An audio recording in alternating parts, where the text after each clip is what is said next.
Hello everyone, welcome back on civil service proto channel. So guys, आज के current affair में आपका स्वागत है। थंबनेल से भी आप टॉपिक को जान चुके होंगे कि हम आज स्क्रब टाइफस के बारे में बात करेंगे।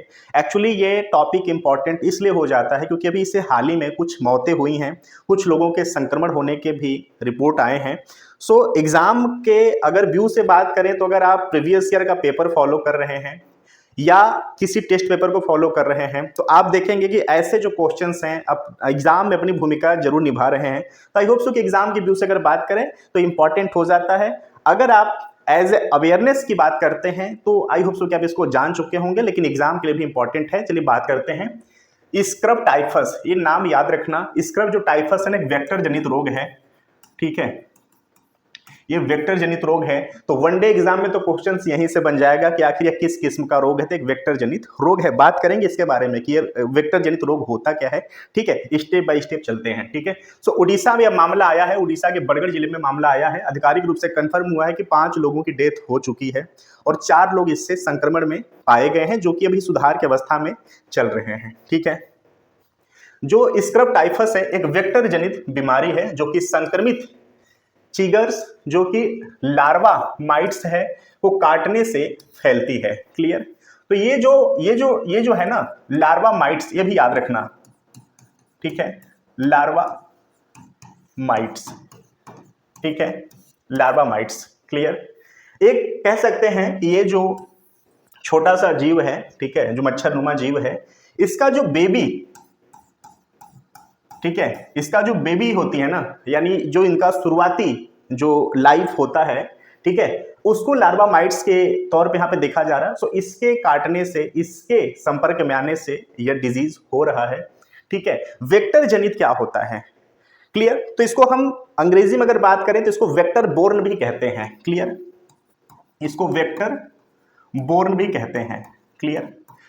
यहां पर होता क्या है कि जब मच्छर हो गए, ठीक है, ट्राइटोमिन हो गया, जो ट्राइटोमिन कीड़ा होता है, काली मक्खियां हो गई, सो ऐसों के संपर्क में आने से, काट लेने से, ठीक है, ऐसों के लार्वा को संपर्क में आने से होता क्या है कि वेक्टर जनित रोगों का निर्माण होता है। वेक्टर जनित रोग में जो मानव है वो संलिप्त हो जाता है, संक्रमित हो जाता है। इसके लिए कारक क्या है, अगर बात करें एग्जाम में आता है कि वेक्टर जनित रोगों के लिए कारक कौन कौन से होते हैं, तो देखिए पर्यावरण होता है और सामाजिक इसके लिए प्रमुख कारण होते हैं। तो वेक्टर जनित रोगों के फैलाव के लिए, विस्तार के लिए कारक की बात करें तो पर्यावरण और सामाजिक जो इन्वायरमेंट है, रख रखाव है ना, तो सामाजिक जो हमारा रहन सहन है, एक दूसरे के साथ जुड़ना मिलना, ठीक है, बैठना, ठीक है, तो ये भी कारण होता है वेक्टर जनित रोगों को फैलने का। ठीक है, सो बरसात के मौसम में स्क्रब टाइफस आम है।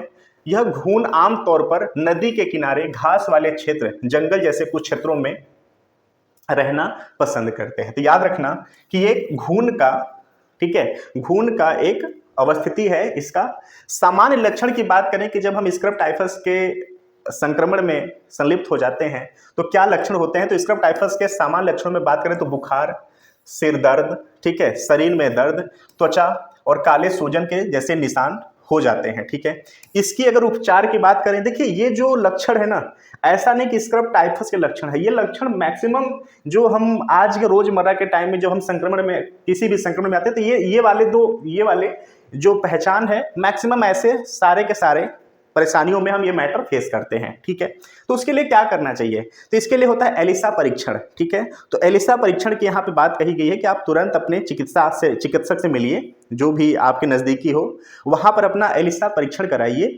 जिससे कि कंफर्म हो जाए कि आपको वेक्टर जो या आपका स्क्रब टाइफस हुआ है या कोई और अन्य बीमारी हुई है। ठीक है, सो प्रभावी उपचार के लिए शरीर शीघ्र निदान महत्वपूर्ण है। लगातार बुखार वाले मरीजों को स्क्रब टाइफस के लिए एलिसा परीक्षण कराना चाहिए, जो कि जिला मुख्यालय अस्पतालों में सार्वजनिक स्वास्थ्य प्रयोगशाला में उपलब्ध है। इसके लिए उपचार उपलब्ध है और अगर तुरंत दिया जाए तो यह प्रभावी रूप से इसे बचाया जा सकता है। एलिसा परीक्षण क्या होता है, देखिए, जब कुछ ऐसे स्पेसिफिक पहचान नहीं मिल पाती हमें किसी रोग का, अब जैसे सिर का दर्द, ठीक है, बॉडी में सूजन या काले धब्बे के साथ सूजन, ठीक है, और शरीर में दर्द, ठीक है, जब ऐसे ऐसे चीजें आती हैं तो कहीं ना कहीं ये कंफ्यूजन क्रिएट करते हैं, आखिर ये मैटर है क्या, क्लियर। तो इसके लिए एलिसा परीक्षण होता है। ऐसा नहीं कि सिर्फ इसी के लिए एलिसा परीक्षण होता है। एलिसा परीक्षण मैक्सिमम रोगों को जानने के लिए उपयोगी होता है। इसमें होता क्या है, जो हमारा ह्यूमन बॉडीज है, ह्यूमन बॉडी से जो तरल पदार्थ हैं जैसे कि ब्लड हो गया, प्लाज्मा हो गया, ठीक है, या यूरिन हो गया, सो इसको ले करके उसका एंटीबॉडी एंटीजन को मापा जाता है और उस माप जो पैमाना आता है उसी के तौर पे कहा जाता है कि भाई आपको कौन सा रोग हुआ है, या कोई रोग हुआ है, या जिस रोग का शक है जो कि अभी फैल रहा है वही हुआ है, या कुछ और हुआ है, ठीक है। तो यहाँ पर एलिसा परीक्षण की बात कही गई है, तो आप याद रखना कि तुरंत कंसल्ट करना है अपने चिकित्सक से, जो भी लोकल चिकित्सक है वो अगर प्रेफर करते हैं कहीं पर तो वहां जाइए, अदरवाइज अगर वो सोल्यूशन कर देते हैं तो अति उत्तम है बातें। तो आई होप सब समझ गए। तो देखिए ये घून है जो कि लार्वा माइट्स से ये होता है, और आप देख सकते हैं कि संक्रमण बॉडी संक्रमित होने के बाद हमारे बॉडी की जो परिदृश्य अवस्थिति है कैसी दिख रही है। सो एवरीबॉडी, आज का एनालिसिस कैसा लगा जरूर बताना। अपनी कमेंट को, चाहे पॉजिटिव हो चाहे निगेटिव हो, आप कमेंट बॉक्स में जरूर अपने बातों को रखें।